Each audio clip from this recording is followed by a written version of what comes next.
皆さんお待たせ、ソーシャルゲームラボの大地です。今回は今後リリース予定の注目アニメ超アクション RPG を忘れないように備考録としてまとめていきます。ということで、チャンネル登録していない方はぜひこの機会にチャンネルの登録と動画の高評価お願いします。それでは曇りなき眼で見てまいりましょう。ソー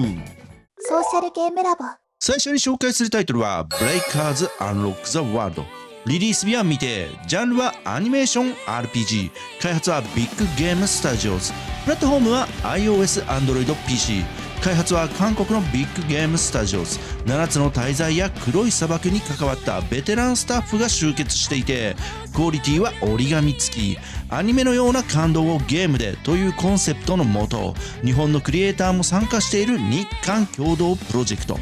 物語の主人公は封印の解く力を持つカイト、獣人の少女リズや先空艇の船長シオンと出会い、神の諸行を目指して大冒険が始まります。王道ファンタジー好きにはたまらない展開。ゲームは3人編成のキャラ切り替え式バトルで、箱庭ダンジョンを攻略していくスタイル。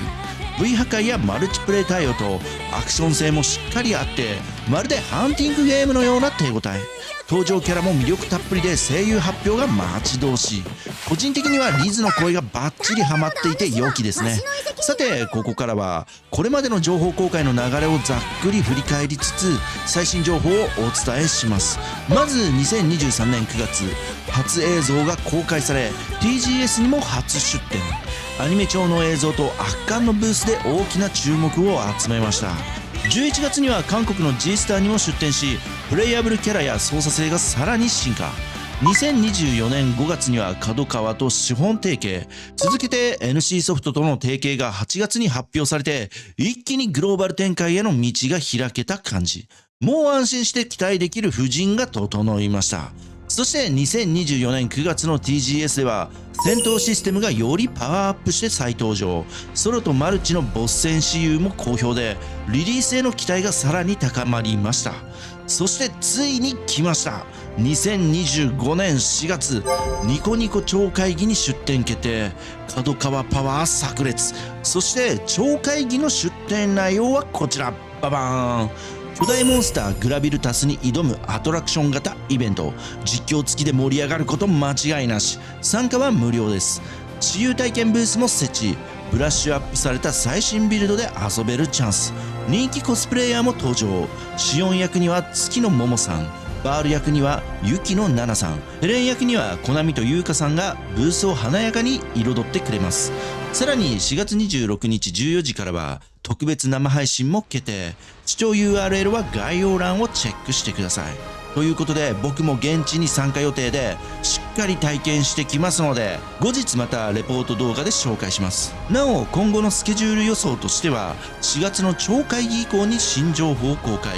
5月か6月にベータテスト、そしてリリースは10月から11月あたりかも。もちろん予想ではありますが、動き出しそうな予感がビシビシきてます。ちなみにあくまでも予想なので鵜呑みにしないでね。続いて紹介するタイトルはステラソラ。リリースウェア見て、ジャンルはファンタジーアクション RPG、開発はヨースター、プラットフォームは iOS、Android、PC。ステラソラはヨースターが送る新たなファンタジーアクション RPG として、プレイヤーは記憶をなくした魔王となり、個性豊かな少女たち準勇者と共に星の塔を巡る壮大な旅に出ることになります。舞台は幻想的な大陸ノバ。その旅の中で失われた記憶を少しずつ取り戻していく、そんな物語が描かれます。このゲームの魅力は何といっても旅と日常の交差。準勇者たちとの絆が深まるだけではなく、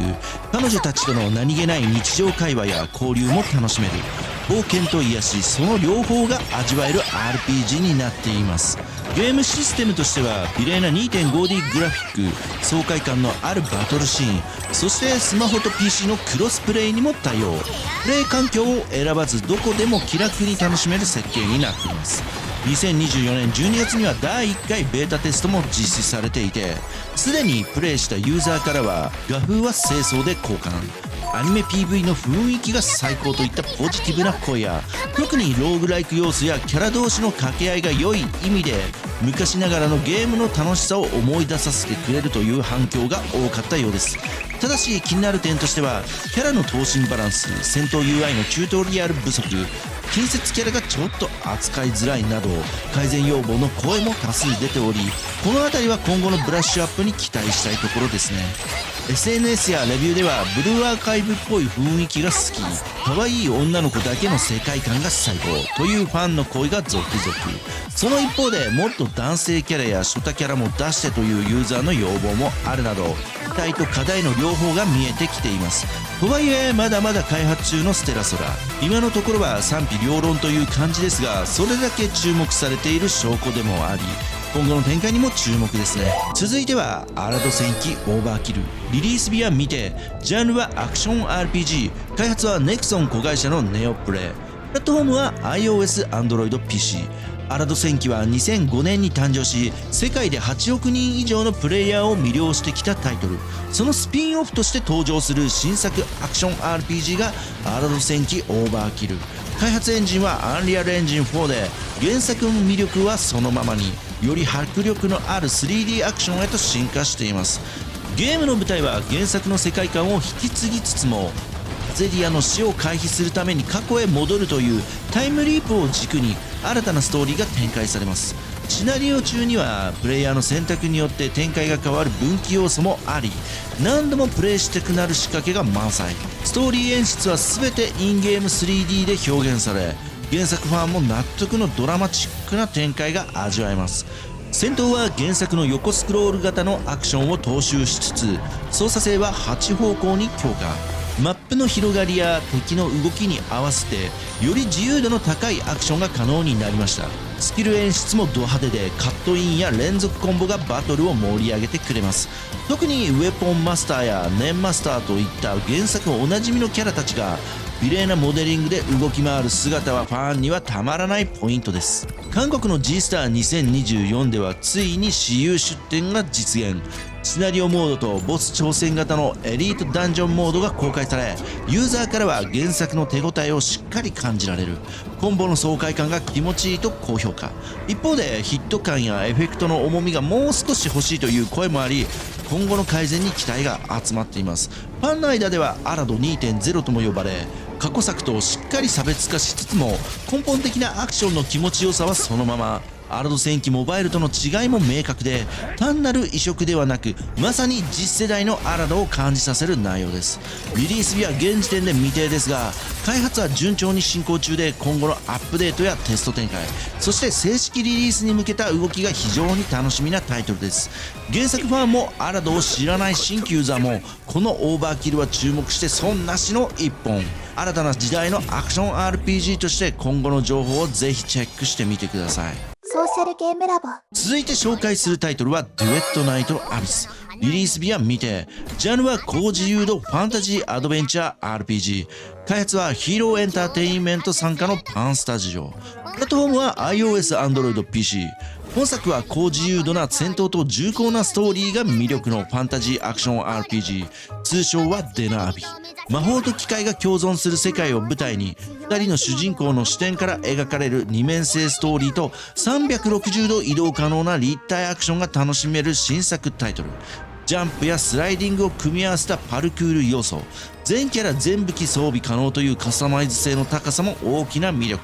そんなデナービは2025年2月に第1回クローズドベータテストが実施され、多くのフィードバックが集まり、今回はその結果と今後の改善方針を分かりやすくサクッとご紹介していきます。まず注目はビジュアルと操作性の強化。キャラクターの 3D モデルや背景ディティールの向上、アニメ演出や UI の改善などが予定されており、次回テストではより美しく没入感のある体験ができそうです。依頼ステージはテンポ感を重視し、長時間ステージの最適化やスタミナ消費倍率の選択機能が追加予定。バトルの爽快感を高めつつ、育成や周回の負担も軽減されます。ストーリー面も大幅に強化予定で、演出や表情、リップシンクの精度が向上するほか、ストーリーの階層機構や百科事典システムも追加され、世界観の理解がより深まります。プレイヤーの選択で展開が分岐するドラマチックな構成は次回も期待大です。また初心者向けガイダンスの再設計やルール説明の簡略化など誰でも遊びやすい環境づくりにも注力。初見ユーザーも安心してゲームに入り込めるような配慮が進んでいます。パフォーマンス面では PC、モバイル問わずスムーズに動作することを目指し、フレームレートの向上やキー設定のカスタマイズ機能なども対応中。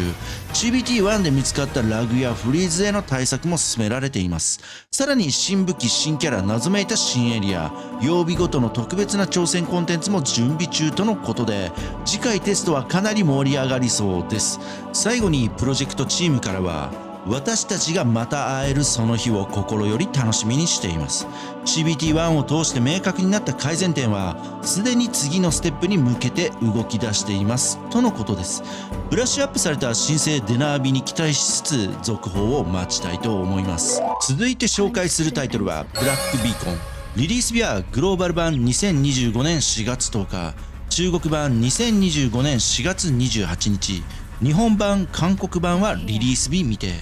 ジャンルはアクション RPG、 開発は民情ネットワークテクノロジー、プラットフォームは iOS、Android。 本作は近未来 SF と神話を融合した新作アクション RPG で、開発元はテンセントベンチャーズの出資を受け、なんとパニグレの主要開発者によって設立した新鋭スタジオ。本作は神秘的なバベルの塔や未知の地域を探索しながら叙事詩的な物語と真実を追い求めていくアクション RPG。 プレイヤーは複数のキャラを操作し、壮大な世界を旅しながら隠された謎に迫っていきます。ジャンル的には見下ろし型のアクションがベースですが、カメラ視点を切り替えることで TPS 風にもプレイ可能。自由な視点で戦場を見渡せるのが大きな魅力です。戦闘は3人編成でパリー、ジャスト回避、スキルコンボといったテクニカルな要素に加えて、時間停止が可能なタイムフリーゾーンやスキル連続発動によるコンボチェーンなど独自のシステムも搭載。テンポ感に優れ爽快かつ戦略的なアクションが楽しめます。フリービューで操作すればまさにパニグレや名調のような操作感。スマホでも家庭用に近い操作体験ができる点が素晴らしいです。2025年1月に行われたグローバル版のベータテストでは多くのプレイヤーがその完成度に驚きの声を上げました。グラフィックの美麗さはもちろん、謎解きやギミック満載の箱庭マップ、没入感のあるストーリーなど全体的なクオリティが非常に高く、アクション RPG 好きには刺さる内容となっています。特にストーリーは神話や都市伝説、古代文明といった要素が盛り込まれた重厚な SF 調の世界観が特徴で、読み応えもバッチリ。探索の中で表示されるテキストやカットシーンには謎や伏線が散りばめられており、ストーリーに引き込まれる力があります。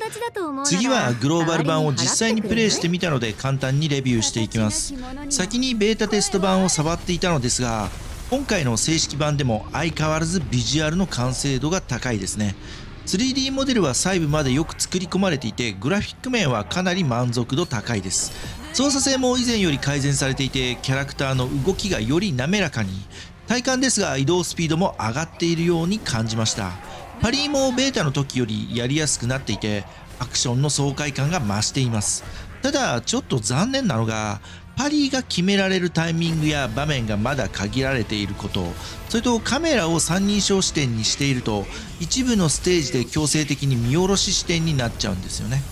これ固定できたらもっと快適だったかなと思います。あと全体的に少し暗めな雰囲気が続くのも人によっては気になるかもしれません。とはいえトータルで見ればクオリティはかなり高く、十分に楽しめる内容になっています。現在グローバル版はすでに配信中、そして中国本土版は4月28日にリリース予定とのことです。嬉しいことに日本語ボイスも一部実装済みで、日本での本格展開も見据えているようです。今後のアップデートでさらなるコンテンツ追加や UI 完成が進めば、全ゼロに続く新たな大型アクション RPG として注目を集める可能性も大いにあると思います。アクション RPG が好きな方はもちろん、 SF や神話、都市伝説といった世界観が好きな方にもぜひプレイしてみてほしい一本です。ソーシャルゲームラボ。はい、今回は今後注目のアクション RPG5 本を紹介してまいりましたが、いかがでしょうか。